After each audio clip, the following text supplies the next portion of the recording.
Alright guys, so what we're going to do from here is style the navigation bar and also the welcome section that you see here. So the first thing we're going to do actually is just create some utility classes. So we're going to have some background utility classes. So it's going to say background, and then we're going to first have the primary background, so BG primary, and it's going to be a class. And what I'm going to do is just have a background of that primary color, so it's 242590, and we're going to apply this on some of the sections. So you'll see the market section and also the footer section, so that's where we're going to be applying these backgrounds. So another one we're going to do is the secondary background or secondary BGN, and this is just going to have a background color of white. FFF or triple F. Now we're just going to create some utility classes. So for our buttons, so you'll see a button here, you'll see button here, and the about section. So this is going to be a class of main BTN, and you should see this one up here soon. So learn. Oh, need to put learn more.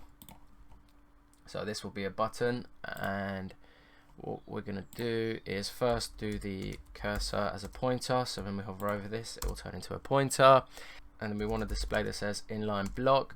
And the reason we're displaying it as inline block is because if we just displayed it as an inline, you wouldn't be able to add any width or height to an item that's displayed inline.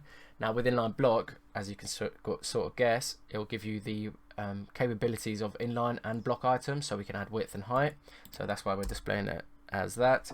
And what we want to do is just add some padding to the top and bottom. So we're going to say 1 rem to the top and bottom and 2 rem on the left and right.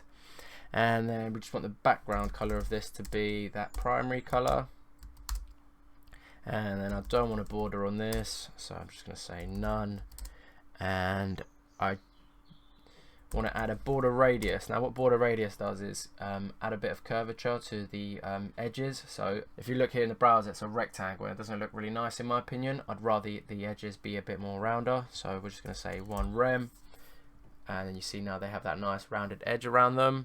And what I also want to do is, just so we can see the text, change the color, and then I just want to add some margin top to space the paragraph above it and the button above it. So we should say 0.6 rem, and I just want the font size of this to be bigger, so we'll say 3 rem, which is 30 pixels. So that's how the relativeness works to it. So our main HTML has a font size of 10 pixels, so 10 times 3 is 30 pixels. So that's how the relative units work. Now the next thing we want to do is just add that effect of when we hover over these buttons, you see it nudges upwards a little bit, just to give it, you know, a bit more dynamic look to it instead of it being all static. So the way we do that, or there's different ways to do this, but it's the way I'm doing it, is position relative, and then we use a hover class. So we're going to say main BTN, and we're going to say hover, and all we need to do is just put a top of -1 pixels, and if we hover over this button, you'll see now it nudges upwards, which is what we want. And the next thing we need to do is just make one for the secondary class, secondary button. So this is going to be secondary BTN, and the difference with this one is just that we don't have a background, so we're going to say none, but we do have a border, which is going to be that primary color. So get rid of that, and then have it a solid background, and let's say 0.3 rem. And then we also want the color of the text, or sorry, yeah, the text to be that primary color. So that's our utilities for the buttons. Now we're going to go inside here and style the navigation bar, the header, and the welcome section. So I'm going to go underneath the anchor tag here, and I'm going to say header and welcome section. So first I want to grab the header, and I want to give this a main header, and I want to give this the background color of that primary color. And then the next thing I want to do is just make sure the width is 100% of the container, and also want to make the height 100 pixels, so 10 times 10 would be 10 rem. Now the next thing I want to do is, just so we can see everything for the moment, I want to make sure the color of everything is white so we can see our little bug icon and the nanotech title. Now underneath this is when we're going to start using display flex. So when we set the display flex value, all the items inside the container, so the container is this main header here, the items of the logo and the navbar behave like flex items, and they'll pull up next to each other in a row, or stack up next to each other in a row. Now what we can do from here is use the justify content property, which affects them horizontally, and we want a bit of space between them, so we say space between. Now vertically they're at the top of the container, we want them to be at the center of the container, so to do that we use the align items property, and they should align them vertically in the center. And then what I also want to do is just add a bit of padding on the left and right of these, just so they're not squashed up against the browser. So 3.5 rem, which is 35 pixels, and it looks pretty good. Now the next thing I want to do is also add a display flex to the list items, so they pull up next to each other and become flexible. So this has a class actually of main header nav and then UL. So we'll go inside the main header nav class and pick the UL, and we want to set the display value here. Flex, and you'll see now the items pull up next to each other. Now the next thing we want to do is grab the anchor tags, so the actual anchor tags inside the list items. So to get into this, we're going to use nested selectors, so it's main nav and then UL and then LI and then A. So this kind of looks like this, so it pretty much just follows that pattern. So we've got our class of main header nav. Inside that we've grabbed the UL, then we've grabbed the LI, and then we've grabbed the anchor tag. So kind of funneling down, and now we can style the list item or the anchor tags. So what we're going to do here is just increase their font size, so we're going to say 20 pixels, so 2 rem, that should increase their size. And then we just want to add some padding between this, so we're going to say 2 rem of padding, and then some margin of, let's say 0 on the top and bottom, and then about 0.8, so about 8 pixels rem on the left and right. And what we also want to do is change the color so we can see these white, and then after that we just want to add that hover effect. So to add that, we just grab this section here and we say hover, and we just want it to be a color, let's just say green, and you guys can have any color you like, but I'm just going to use green for this example. So you see that's working. Now the next thing we need to do is just style the title and the icon. So what I'm going to do is grab the main header logo. Probably should have done this first, but yeah, actually let's put this above so it follows a pattern. So we've got the logo here, and what I want to do is display flex on this one because we've got 2 items inside the flex container there, which is the icon and the H3. So we'll display flex and they'll stack up next to each other.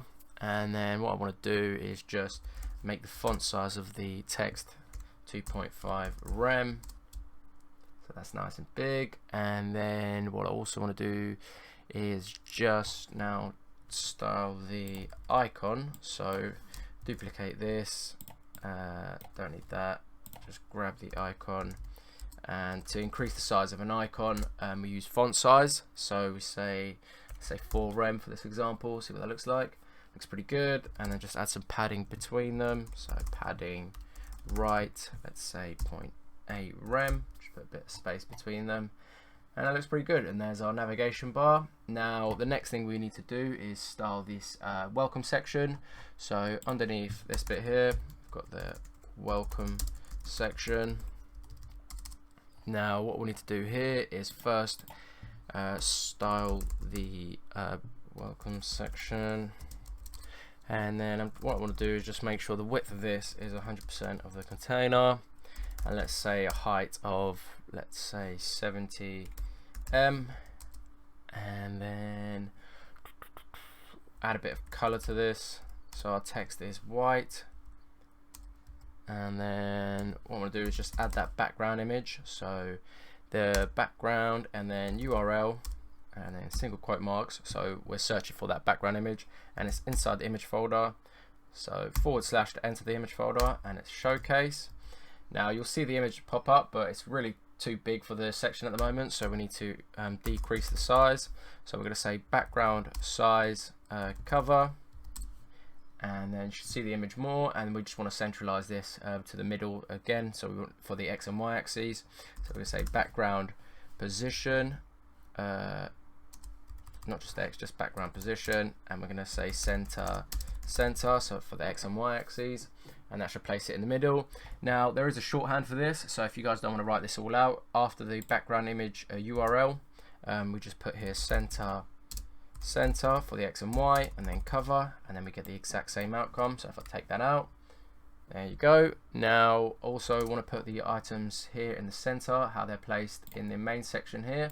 So the way I do that is using display flex. So right now they're going to behave all weird. That's because there's 3 items in there and they're all now behaving how they're supposed to behave, to be honest. But to put them on top of each other again, we use the flex direction, so column, so they don't behave like a row.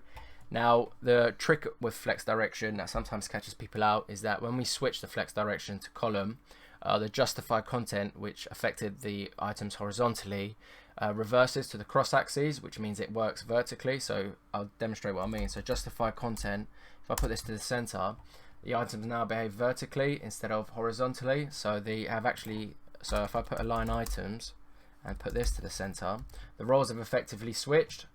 So that's just a thing to watch out for the flex direction column.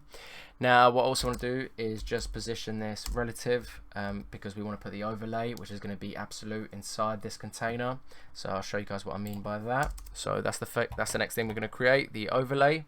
So what I want to do is grab the welcome section ID again, and I want to use the pseudo element before. So this is kind of like almost like a half element, but we can create. So we want to create some content, but we don't want to put anything inside the content. We just want that background overlay, and we want to set this position to absolute. Now again, the reason we're setting this position absolute is because this element, this pseudo element now, we want it positioned inside this container, not outside anywhere else. We just want it positioned inside the welcome section. That's why it's relative to this position, or position relative to the welcome section. I hope that made sense. So we want the width of this to be 100% and the height of this to be 100%, and then the top to be 0 and the left to be 0. Now I want to have that dark overlay, so we're going to set the background to an RGBA value, so RGBA, and we want to say 0, 0, 0 for to make it all dark. And if you look now, you can't see anything, but that's why we need the alpha. So this will give it that tinted look. So put 0.8, actually no, 0.65, and you'll see it gives us that nice tinted look now. But you see our content now is actually behind this pseudo element. So what we need to do is bring that forward. Now to bring this forward, we need the universal selector, so the asterisk. So we're going to say welcome section, and then grab the asterisk. So this grabs all the content inside the welcome section, so the H1, the paragraph, and the button. And we just want to set the Z index to 1. So kind of how the Z index works is kind of think of it as layers. So the before section and the welcome section right now are on 0. Now the Z index, or the content, is on 1, so it's sitting on top of this. If we were to put this -1, you'll see it will actually go behind the pseudo element of before and the welcome section. So again, think of it as layers. So right now it's underneath everything. If we put this on 1, it's on top of everything. So that's how the Z index works. Just think of it as layers. Now the last little bits we need to do is just make this a bit bigger. So I'm going to grab the welcome section H1, and we're going to say font size 7 rem, just to make that bigger. It looks nice. And then we want to do the same for the paragraph. So the paragraph, I say, is going to be 3 rem, and we want a P. and actually make that about 2.5, make it a bit smaller. It looks pretty good, and I'm just going to add some margin to separate this, so 0 on the so about 1 rem on the top and bottom and 0 on the left and right. And there's our navigation bar and our welcome section, so it looks pretty good. In the next video we're going to be building the market section as well as the about section and adding these cool effects. So I'll see you guys in the next video.